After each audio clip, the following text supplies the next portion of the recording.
여러분 혹시 히어로의 죽음에 대해서 알고 계시나요? 우리 영화를 볼 때 어떤 뭐 액션물 아니면 어떤 장르를 보더라도 한 영화에 히어로들이 다 있습니다. 그런데 보통 히어로들은 다 끝에 살아남게 되죠. 근데 간혹 가다가 히어로들이 영화의 마지막 부분에 죽는 그런 상황이 있을 때가 있어요. 언제죠? 지금 주원이 한 것처럼 뭐지? 사진 보여주시겠어요? 바로 저 장면입니다. 마음이 통했네 주원아. 여러분 이 상황이 어떤 상황인지 다들 아시죠? 혹시 아직까지도 엔드게임을 안 보신 분 손 한번 들어볼까요? 네, 괜찮습니다, 여러분. 뭐 여러분들이 문명에 뒤따르는 건데 상관없는데, 여러분 이 장면은 아이언맨이 마지막에 그 인피니티 스톤 6개를 다 뺏은 다음에 손가락 튕기는 장면이에요, 그렇죠? 근데 어떤 일이 일어나죠? 그럴 때 첫 번째 모든 악당들이 다 죽게 돼요. 사라지게 돼, 타노스를 비롯해서. 그런데 악당들도 죽는데 문제는 뭐냐면은 아이언맨도 스포일러입니다. 아이언맨도 죽습니다. 그렇죠. 그러니까 자신의 목숨을 희생함으로써 지구를 구하게 되는 장면이 바로 저 장면이에요. 아주 유명한 장면이죠. 저 장면에 혹시 울은 사람? 현중이? 그렇구나. 네, 여러분 근데 이게 왜 중요하냐면은 한 사람의 희생이 정말 많은 사람을 살릴 때 우리는 그 죽음을 가지고 뭐라 얘기하죠?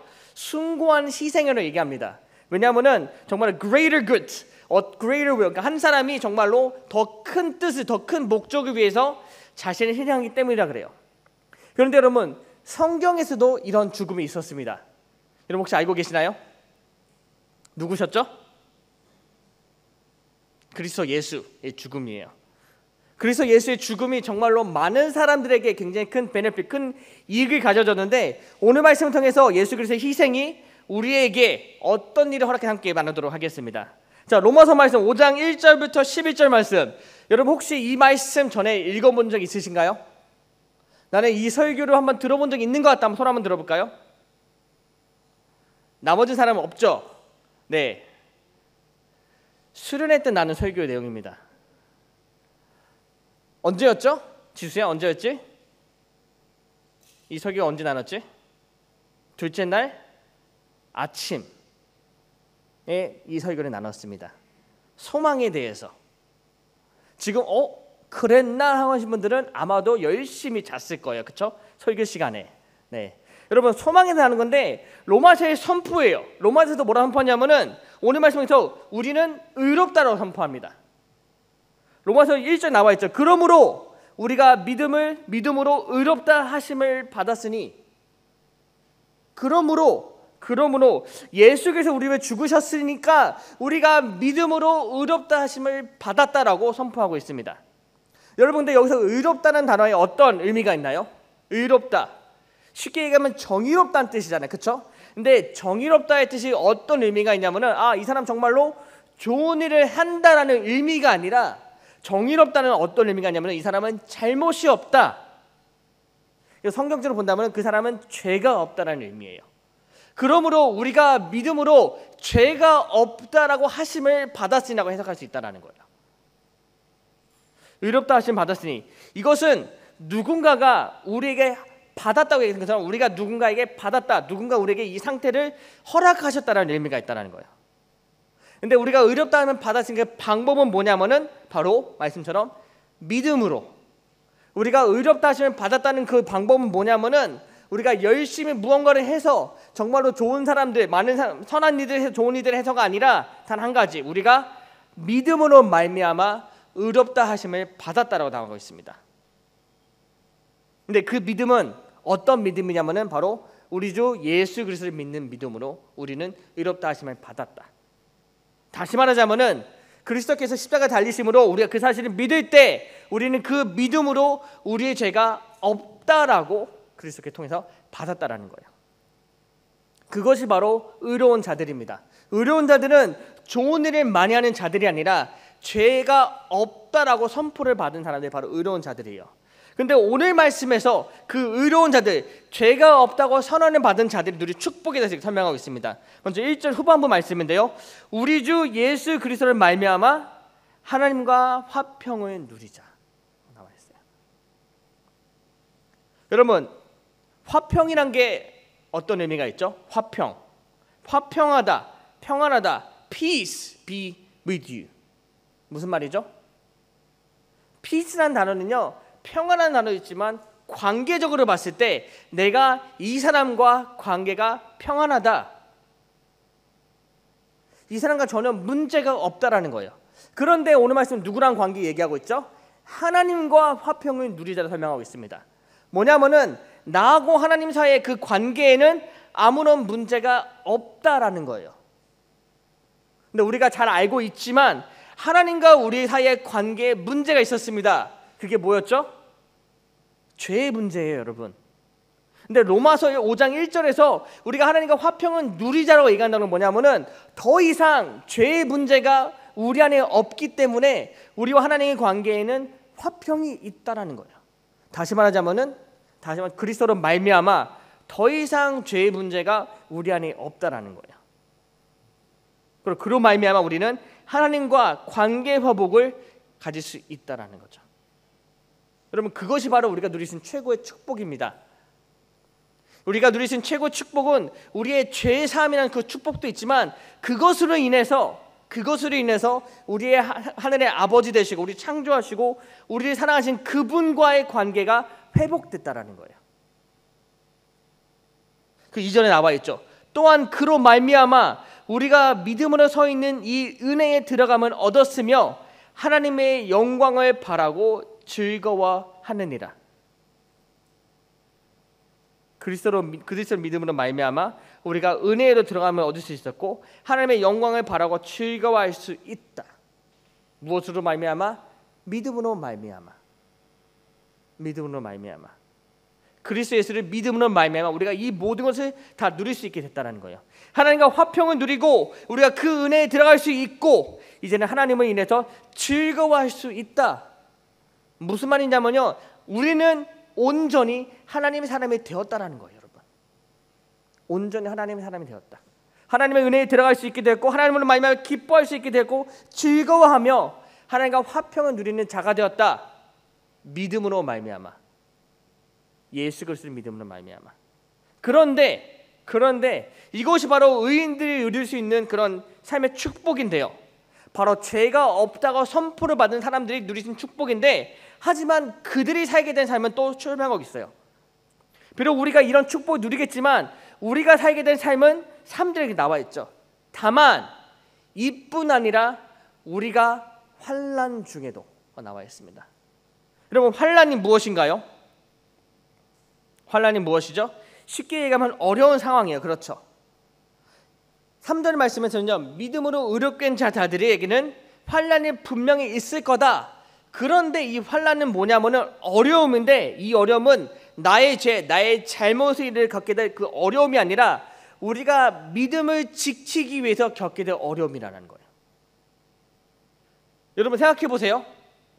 여러분에서 시험 공부를 안 했습니다. 내일이 시험인데 오늘 밤까지 시험 공부를 안 했어요. 여러분 마음 가운데 어떤 마음이 있을까요? 여기서 목사님 저는 괴로움을 느끼지 못합니다. 얘는 공부를 포기한 사람이구나. 근데 정말로 목표가 있는 사람, 자기의 잘못을 위해서 그 목표에 도달하지 못했던 사람은요, 그런 죄책감과 괴로움이 있습니다.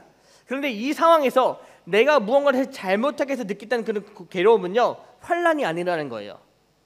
여기서 말하는 환난은 의로운 어려움이라는 거예요. 의로운 어려움. 올바른 목적을 위해서 우리가 겪게 될 어려움이 바로 환난이라는 거죠. 다시 말하자면 우리가 이 상황 가운데, 이 환경 가운데, 이 세상에서 예수 그리스도를 믿는 그 믿음을 지키기 위해서 겪게 될 어려움과 그 힘든 상황들이 바로 환난이라는 거예요. 이것을 우리가 어떻게 알 수 있냐면은 바로 로마서의 배경을 보면 알 수 있죠. 여러분 제가 여러 번 설명했습니다. 로마서 안에 어떤 문제가 있었죠? 로마 그 교회 안에서는 두 가지 문제가 있어요. 첫 번째, 교회 내에서는 어떤 문제가 있었냐면은 교회 내부적으로 유대인과 이방인 그리스도인이 있었습니다. 그런데 유대인 그리스도인들은 이방인 그리스도인에게 너희들은 의인이 될 수 없다. 왜? 너희들은 율법을 지키지 않기 때문에. 너희들은 유대인이 아니기 때문에 너희에게 그 자격이 없다라는 그런 믿음이 있었어요. 그런 잘못된 교리가 있었습니다. 그런데 로마서의 가장 큰 문제는 뭐냐면은 로마에 있는 그런 로마 제국의 가장 큰 도시, 그런 수도에 있는 도시에서 거기 교회들이 있는데 그들에게는 핍박이 있었어요. 당시 로마 제국은 이런 정체가 있었습니다. 모든 문화를 어떤 나라를 다 점령하고 그들이 로마 제국에 속하더라도 로마 제국에서 그들을 인정해주는 분위기가 있었어요. 우리가 한국을 점령해도 한국의 문화와 한국의 모든 걸 다 인정한다. 다만 단 한 가지, 너희들이 로마 제국의 황제에게 충성을 다해야 된다는 거예요. 여기서 말하는 충성은 어떤 충성이냐면은 너희들 하고 싶은 건 다 해도 돼. 그런데 로마 제국의 황제에게 숭배하라, 경배하라예요. 다시 말하면 로마 제국 황제를 신격화해야 된다는 거죠. 예배하라. 여러분, 그리스도인들이 이걸 할 수 있었을까요? 그리스도인들이 경배하고 예배하는 분은 누구셨죠? 예수님 한 분밖에 없었어요. 근데 로마 제국에서 이것을 강요합니다. 너희 종교 인정해줄게. 너희 풍습 문화 다 인정해줄게. 그런데 로마 제국의 황제만 너희가 경배해야 돼. 그래서 그리스도인들은 이것을 refuse합니다. 거부합니다. 그래서 거부한 순간부터 로마 제국은요, 교회들을 핍박하기 시작해요. 한 번만 잘못 걸려봐, 완전히 다 처단할 거야. 그러면 여기선 핍박은 어떤 핍박이냐면요, 그냥 뭐 교회를 빼앗기 그런 핍박이 아니에요. 잘못 걸리면 사형이에요, 그냥. 근데 그냥 사형이 아니라 여러분 콜로세움 아시죠? 콜로세움 가보신 분은 아마 적을 텐데 콜로세움에서 어떤 사형이 일어나냐면은 거기에 죄인들을 집어넣고 사자들을 풀어놓습니다. 그래서 사자들이 그 죄인들을 다 물어뜯어 먹게 해요. 근데 그게 바로 사형의 방법이었습니다. 그런데 그 대상이 누구였냐면요, 그리스도인들이었어요. 예수 그리스도만 믿는다는 이유만으로. 이것이 바로 교회와 그리스도인이 얻게 된 핍박이었어요. 그런데 로마서 말씀에서 사도 바울은요, 그리스도인 이런 말을 합니다. 이뿐만 아니라 너희가 환난을 임할 것이다. 너희의 믿음을 지키기 위해서 이런 어려움과 고통과 고난이 너희와 동반할 것이다 라고 얘기합니다. 대단하죠, 여러분? 이것이 바로 로마 시대 때 로마에 있던 교회에 있는 그리스도인들이 겪게 된 환난이었습니다. 그런데 사도 바울은요, 이 환난을 가지고 절망하라, 힘들겠지만 버텨, 그렇게 얘기하지 않았어요. 3절과 4절 말씀을 이렇게 설명하고 있죠, 사도 바울은.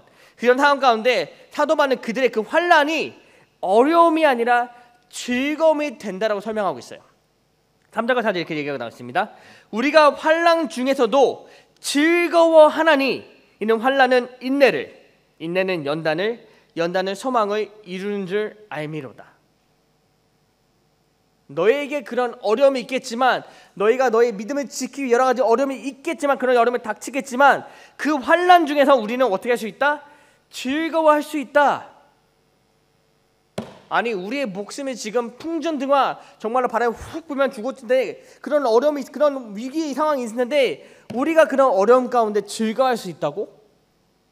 왜지? 여러분 생각해 보세요.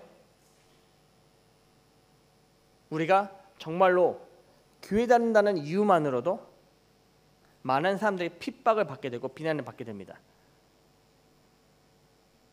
오늘 어떤 생각이 들까요, 여러분? 내가 교회를 다녀야 되나? 나는 예수님 믿는데, 나는 예수님 분명히 만났는데 왜 나에게 이런 일들이 일어날까? 우리는 고민하게 될 거예요.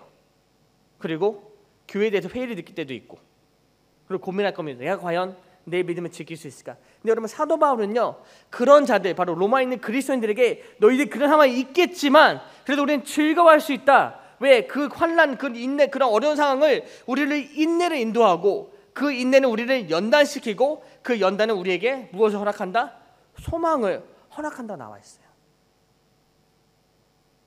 다시 말하자면 이 환난을 통해서 우리는 결국에는 소망을 얻게 될 거다. 근데 여러분, 그 소망이 누구죠? 무엇이었죠? 예수 그리스도예요. 예수 그리스도. 믿음으로 이렇게 된 그 모든 사람들은 환난을 통해서 연단을 받아들이고 그 가운데 소망을 얻게 된다. 다시 말하자면 그들의 믿음으로, 그들의 믿음이 그들을 어떠한 상황에서 그들의 소망을 보게 한다라는 거예요.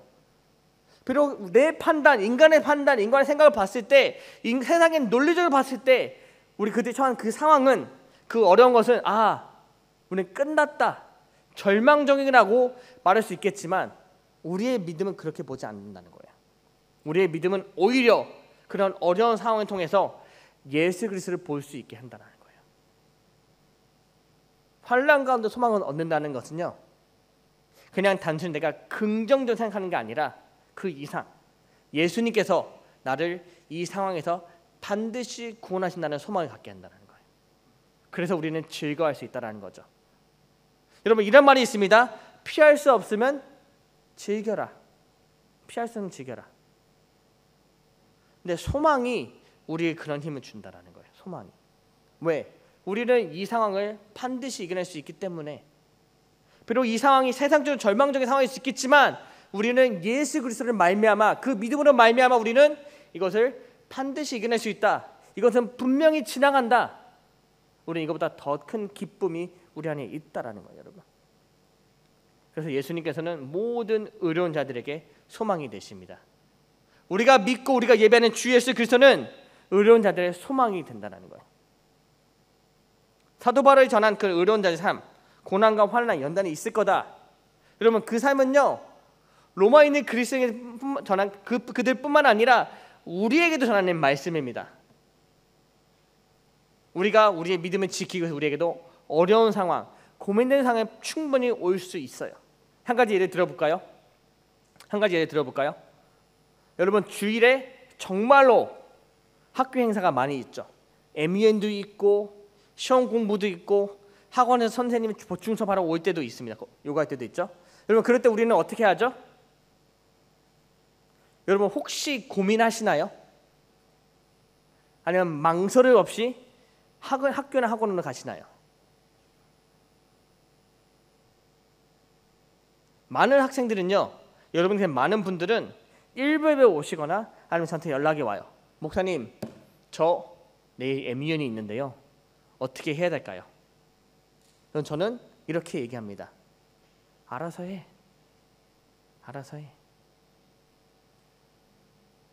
여러분, 그런데 그것이 우리한테는 핍박이에요.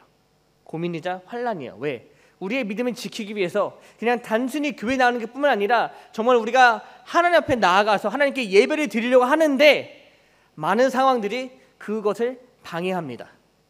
그렇죠?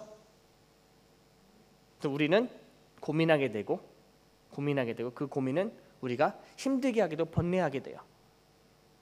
여러분, 그런데 세상이 그것을 아주 교묘하게 포장해서 우리에게 그런 환난을 주고 있다라는 거예요. 아예 뭐 학교인데, 학교 행사인데, 중요한 행사인데 내가 대학에 가기 위해서 이걸 꼭 해야 되는데, 아예 뭐 교회 한 주 빠지는 건데 뭐. 여러분, 정말로 그렇지 않나요? 근데 그런 생각들이 조금씩 예배된 그런 마음과 생각을 빼앗아 가고 있다라는 거예요. 그것이 바로 우리가 겪게 될 힘든 상황이라는 겁니다. 근데 5절에서 이렇게 얘기하고 있어요. 소망이 우리를 부끄럽게 하지 아니함은. 우리가 우리의 믿음을 지키기 위해서 이런 상황이 있겠지만, 하지만 우리가 갖고 있는 소망은 우리를 지켜낸다. 우리가 그런 어려움들을 이겨낼 수 있는 힘이 된다는 거예요. 여러분, 여기서 부끄럽다는 것은 원어적으로 어떤 의미가 있냐면요, 우리에게 모욕을 주다, 우리를 무너뜨리다는 의미가 있습니다. 그런데 소망이 우리를 무너지지 않게 지켜준다는 거예요. 왜? 예수 그리스도가 우리의 믿음을 지켜주시기 때문에 우리는 무너지지 않는다는 거예요. 어떠한 어려운 상황 가운데서도 예수님이 우리가 소망 되시기 때문에, 예수님이 우리를 지켜주시기 때문에 우리는 넘어질 수 있어도 쓰러지지 않는다. 절대로 무너지지 않는다는 거예요. 5절에 계속 이어서 얘기하고 있죠.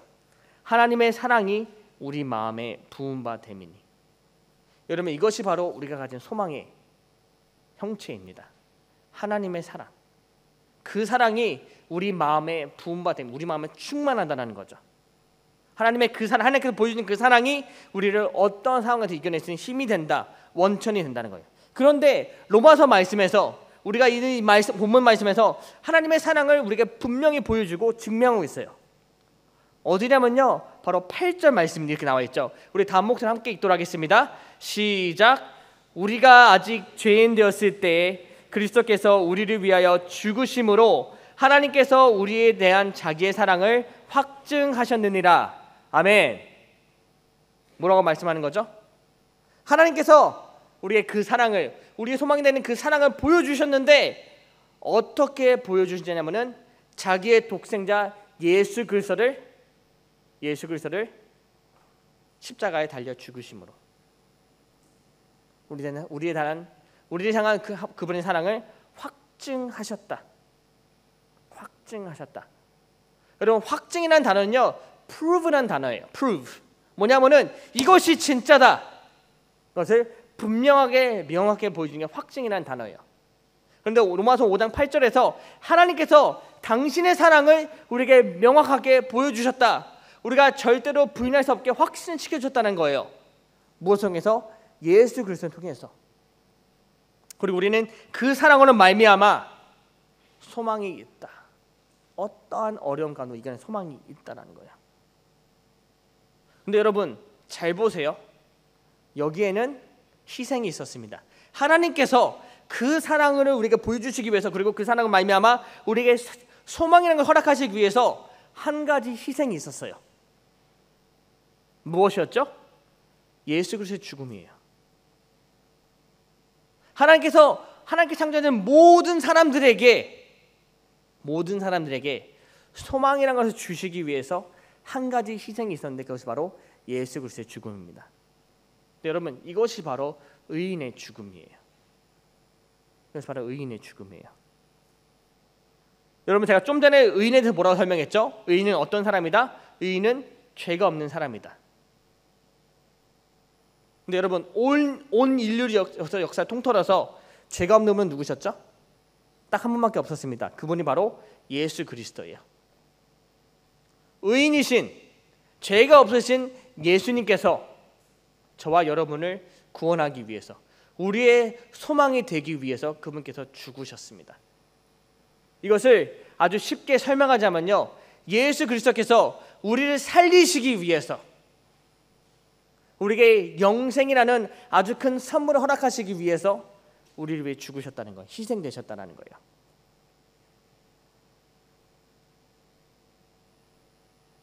이것이 바로 한 사람의 죽음이 일어난 결과입니다. 한 사람의 죽음으로 한 명의 의인의 죽음이 일어나는 일들이라는 거죠. 여러분, 정말로 이것은요 아주 큰 결과를 우리에게 가져왔어요. 7절에 나와 있죠. 의인을 위하여 죽은 자가 쉽지 않고 선인을 위하여 용감히 죽은 자가 혹 있거니와. 무슨 말이냐면요, 다른 사람을 위해서 죽는 자는 굉장히 드물다라는 거예요. 한 사람이 다른 사람을 희생하는 일은 굉장히 힘든 일이다. 어려운 결정이다. 그럼에도 불구하고 이 일을 누가 하셨다? 예수 그리스도가 우리 위해 행하셨다. 6절에 나와 있잖아요. 우리가 아직 연약할 때 계약대로 그리스도께서 경건하지 않는 자를 위하여 죽으셨도다. 10절에 나와 있죠. 우리가 원수 되었을 때 예수님은 우리 위해 죽으셨다. 여러분, 의인 되신 예수님께서는요, 죄가 없은 예수님께서는요 원수 되었고 연약한 우리를 위해 죽으셨다. 우리의 죄를 위해 죽으셨다라는 거예요. 의인의 정반대였던 죄인이었던 우리를 위해서 예수님께서 죽으셨다. 그리고 그의 죽음으로 말미암아 우리가 무엇이 되었다? 우리가 의인이 되었다. 더 이상 우리가 죄가 없다라는 거예요. 그의 죽으심으로 말미암아. 여러분, 이거는 굉장히 큰 사건입니다. 구약 시대 때요, 한 사람의 죄를 사하기 위해서, 용서받기 위해서 그들은 무엇을 했죠? 번제를 드렸습니다. 그런데 그 번제는 완벽한 번제가 아니었기 때문에 늘 항상 계속해서 번제를 드릴 수밖에 없었어요. 왜? 사람은 계속 죄를 짓기 때문에. 이것은 무엇을 의미했냐면요, 사람의 죄인이라는 정체성은 바뀔 수가 없었다라는 거예요. 구약시대 때는. 그런데 하나님께서 이것을 단 한 번에 해결해 주십니다. 예수 그리스도를 말미암아. 의인이 절대로 될 수 없던 백성들을 하나님께서 예수 그리스도를, 독생자 예수 그리스도를 희생하심으로써 모든 사람들, 저와 여러분이 의인이 되었다. 더 이상 죄가 우리에게 없다라고 선포하셨습니다.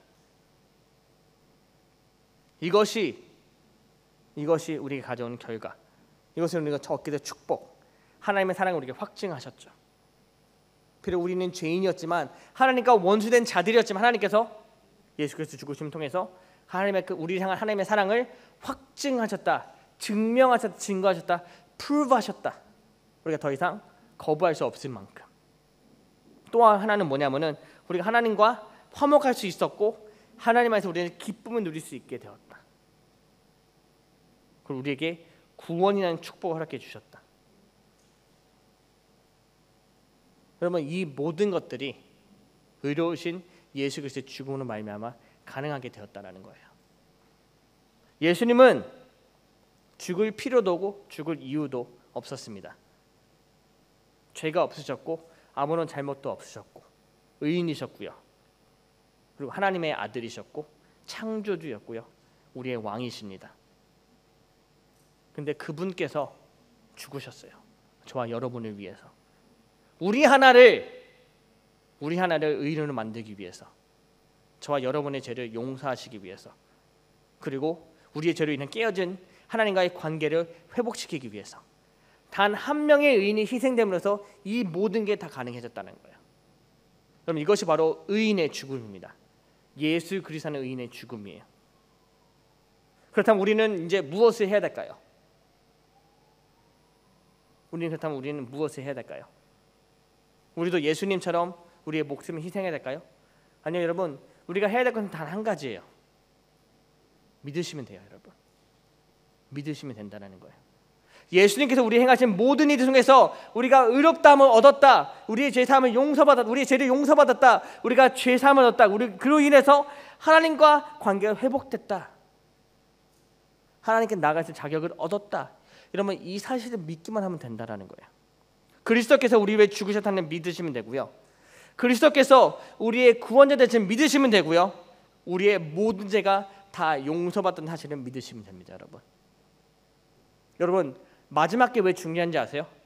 왜 우리가 우리의 죄 용서받는 사실 믿는 게 왜 중요한지 아세요? 우리가 만약에 이 사실을 믿지 않는잖아요, 여러분. 우리가 만약에 이 사실을 믿지 않는다면은 우리는 끝까지 죄인의 삶을 살 수밖에 없어요. 왜? 나는 죄인이야. 그렇기 때문에 나는 어쩔 수 없이 죄를 짓는 사람밖에 되지 않아. 그러면 그것이 바로 우리의 정체성을 결론짓게 됩니다. 그런데 만약에 내가 예수 그리스도의 보혈로 말미암아 죄 사함을 얻었다는 그 사실 믿잖아요. 나는 더 이상 죄인이 아니라 하나님의 자녀고 의인이 되었다고 믿게 되기 때문에 우리는 더 이상 죄에 머무지 않게 됩니다. 그리고 그 사실의 말로, 그 믿음의 말로 우리의 삶을 이제 의의 길로 인도하게 된다는 거예요, 여러분. 그래서 우리는 이 사실을 반드시 믿어야 합니다. 나는 더 이상 죄인이 아니다. 나의 죄는 다 용서받았다. 나는 이제 의인이다. 그러면 이 사실을 믿으시기 바랍니다. 예수님께서 이것을 위해서, 이 모든 이들을 위해서 우리를 위해 십자가에 달려 죽으셨습니다. 단 한 명의 의인으로 말미암아 우리는 정말로 많은 축복을 누릴 수 있게 되었고요. 한 명의 의인의 죽음으로 말미암아 우리는 의롭다함을 얻을 수 있었습니다. 사랑하는 우리 중고등 학생들 여러분, 그럼 믿으시기 바래요. 예수 그리스도 믿으시기 바래요. 예수 그리스도 행하신 모든 것을 믿으시기 바래요. 그 예수 그리스도 믿음으로써 우리가 얻게 될 그 많은 축복들을 다 믿으시기 바랍니다. 여러분 정말로 믿기 어렵겠지만 예수님께서 이 모든 걸 우리에게 허락해 주셨어요. 우리가 믿음으로 말미암아 이 모든 축복을 다 누릴 수 있게 되었습니다. 예수님께서 우리에게 말씀한 단 한 가지, 믿어라. 나를 믿어라. 나 너의 구원자 예수 그리스도를 믿어라. 여러분, 굉장히 큰 축복 아닌가요? 우리의 그 어떠한 희생을 요구하신 게 아니라 그냥 믿음 한 가지 우리에게 요구하고 계시는 거잖아요. 근데 예수님의 그 믿음을 요구하신다는 것은요, 우리에게 그 일을 명령하신 게 아니에요. 나만 바라봐. 내가 널 이만큼 사랑하잖아. 나 좀 봐줘라고 얘기하신 거예요, 여러분. 왜냐고요? 그만큼 우리를 사랑하시기 때문에, 그만큼 우리와 함께 하시기 원하시기 때문에. 예수 그리스도 믿음으로 말미암아 예수님과 함께하고 예수님을 예배하고 예수님이 살아가는 우리에게 간절히 소망합니다. 그럼 무엇보다도 예수님을 알고 예수님을 믿으려 노력하고 헌신하는 저와 여러분이 되길 주님을 축원합니다. 기도하겠습니다.